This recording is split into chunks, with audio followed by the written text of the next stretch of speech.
19 विपक्षी पार्टियों ने मिलकर यह ऐलान किया है कि वो नए संसद भवन के उद्घाटन समारोह का बहिष्कार करेंगे और इन पार्टियों की तरफ से एक संयुक्त बयान जारी किया गया है जिसमें 5 बड़ी बातें लिखी हैं। उनका संयुक्त बयान भी मैं अभी लेकर आया हूं। इसमें लिखा है, पहली बात, विपक्षी दलों को नए संसद भवन में संवैधानिक मूल्य नजर नहीं आते। दूसरा, नए संसद भवन का उद्घाटन प्रधानमंत्री मोदी करेंगे जिससे देश की राष्ट्रपति द्रौपदी मुर्मू का अपमान होगा और यह भारत के लोकतंत्र पर हमला है। और इस चिट्ठी में खास तौर पर यह लाइन लिखी है कि द्रौपदी मुर्मू भारत की पहली महिला आदिवासी राष्ट्रपति हैं, लेकिन प्रधानमंत्री महिला आदिवासी राष्ट्रपति का अपमान कर रहे हैं। तीसरा पॉइंट इसमें कृषि कानून का जिक्र करते हुए लिखा है कि मौजूदा सरकार बिना किसी से विचार विमर्श किए असंवैधानिक फैसले लेती है और नए संसद भवन का निर्माण भी इसी तरह से हुआ है जिसमें सभी सांसदों से उनकी राय नहीं ली गई। चौथा, इसमें यह भी लिखा है कि प्रधानमंत्री मोदी और उनकी सरकार लोकतंत्र का सम्मान नहीं करते और वो संसद में देश के लोगों की आवाज उठाने वाले सांसदों की सदस्यता या तो रद्द कर देते हैं या उन्हें निलंबित कर देते हैं या फिर उनका माइक बंद कर दिया जाता है। यानी चिट्ठी में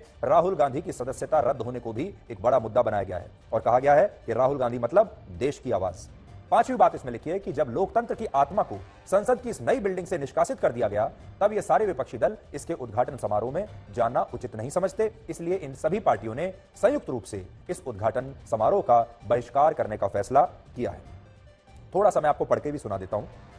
हमारे इस विश्वास के बावजूद कि सरकार लोकतंत्र को खतरे में डाल रही है और जिस निरंकुश तरीके से नए संसद का निर्माण किया गया था उसकी हमारी अस्वीकृति के बावजूद हम अपने मतभेदों को दूर करने और इस अवसर को चिन्हित करने के लिए तैयार थे। हालांकि राष्ट्रपति मुर्मू को पूरी तरह से दरकिनार करते हुए नए संसद भवन का उद्घाटन करने का प्रधानमंत्री मोदी का निर्णय न केवल एक गंभीर अपमान है बल्कि हमारे लोकतंत्र पर सीधा हमला है जो इसके अनुरूप प्रतिक्रिया की मांग करता है।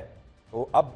समझने वाली बात यह है कि अब विपक्षी दलों ने जो बड़ा मुद्दा बना लिया है वो ये कि राष्ट्रपति मुर्मू का अपमान हो रहा है क्योंकि उनसे उद्घाटन नहीं करवाया जा रहा और इससे विपक्षी दल बड़े नाराज हैं। उन्हें बड़ी ठेस पहुंची है कि एक महिला आदिवासी राष्ट्रपति का इस तरह से अपमान किया जा रहा है। और दूसरा वो ये कह रहे हैं कि जो नया संसद भवन बना है ये हमारे लोकतंत्र पर सीधा हमला है। जिन 19 विपक्षी पार्टियों ने इस बहिष्कार का ऐलान किया है उनमें सबसे ऊपर कांग्रेस पार्टी है, शरद पवार की एनसीपी, उद्धव ठाकरे की Shivsena UBT, Samajwadi party, DMK, Aam Aadmi party, CPI और सीपीएम जैसी लेफ्ट पार्टियां, फारूक अब्दुल्ला की नेशनल कॉन्फ्रेंस, ममता बनर्जी की तृणमूल कांग्रेस और लालू यादव की आरजेडी के अलावा इसमें केरल की इंडियन यूनियन मुस्लिम लीग पार्टी भी शामिल है।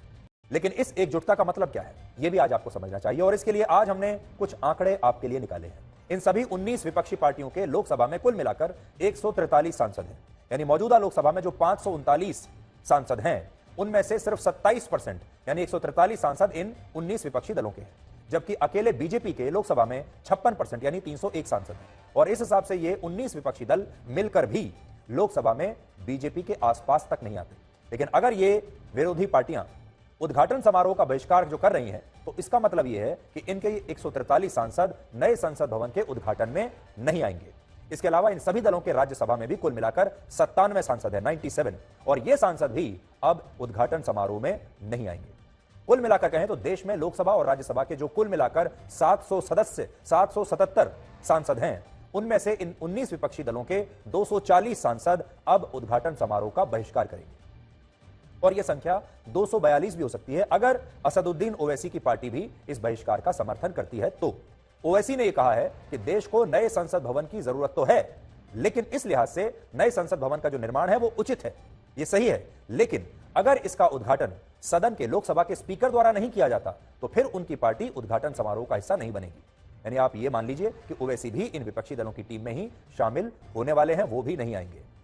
समझने वाली बात जो है वो ये है यहां पर कि ना तो इन्हें संविधान से कोई मतलब है, ना लोकतंत्र से मतलब है, ना राष्ट्रपति के अपमान से कोई मतलब है। अगर प्रधानमंत्री नरेंद्र मोदी नए संसद भवन का उद्घाटन खुद ना करें और किसी और से करवा दें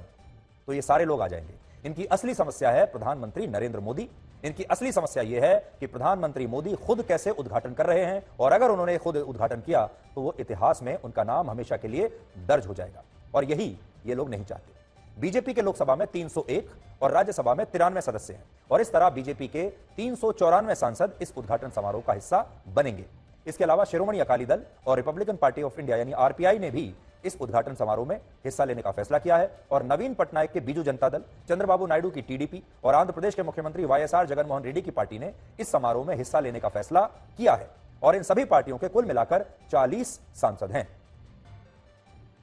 यानी इस मामले में भी विपक्ष में विभाजन हो चुका है। विपक्ष में 19 पार्टियां एक तरफ हैं लेकिन इन पार्टियों के साथ कुछ लोग ऐसे भी हैं जो इनके साथ नहीं है, विपक्ष में तो हैं लेकिन वो इनके साथ नहीं है, जैसे जगन मोहन रेड्डी, नवीन पटनायक और अकाली दल। अब आगे बढ़ने से पहले आप ये भी सोचिए कि पूरी दुनिया हमें विश्व का सबसे बड़ा लोकतंत्र मानती है, विश्व का सबसे बड़ा मजबूत लोकतंत्र मानती है। हमारे चुनाव की पूरी दुनिया में मिसाल दी जाती है, हमारा जो लोकतांत्रिक प्रक्रिया है उसकी पूरी दुनिया में मिसाल दी जाती है। 140 करोड़ लोगों का इतना बड़ा लोकतंत्र, और वहां अगर नया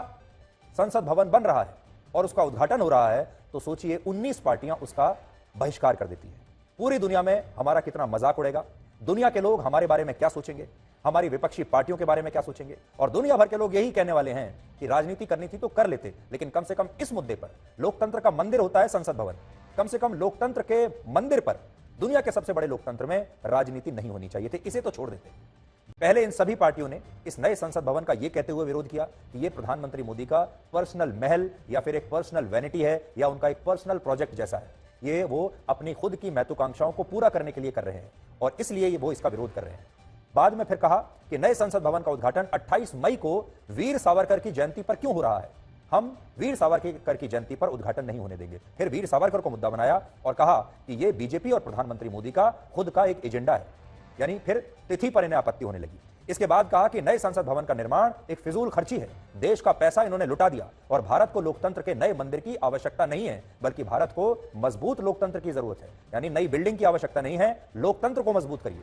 और अब ये सारे विपक्षी दल ये कह रहे हैं कि क्योंकि प्रधानमंत्री मोदी नए संसद भवन का स्वयं उद्घाटन करेंगे, इसलिए वो इसका बहिष्कार करते हैं, क्योंकि यह उद्घाटन राष्ट्रपति को करना चाहिए था और राष्ट्रपति से यह उद्घाटन ना करवाकर ये तो उनका अपमान हुआ है और ये सारे विरोधी दल जो हैं ये राष्ट्रपति का अपमान बर्दाश्त नहीं करेंगे। यानी यहां विरोध नई संसद का नहीं है, बल्कि यहां विरोध है मोदी का, और यह बहिष्कार प्रधानमंत्री मोदी का विरोध करने के लिए ही हो रहा है। तो ये बीच में अगर आप देखेंगे प्रधानमंत्री मोदी हैं और चारों तरफ ये विपक्षी दल हैं जो उन्हें एक बार फिर संसद भवन पर अब घेरने की कोशिश कर रहे हैं।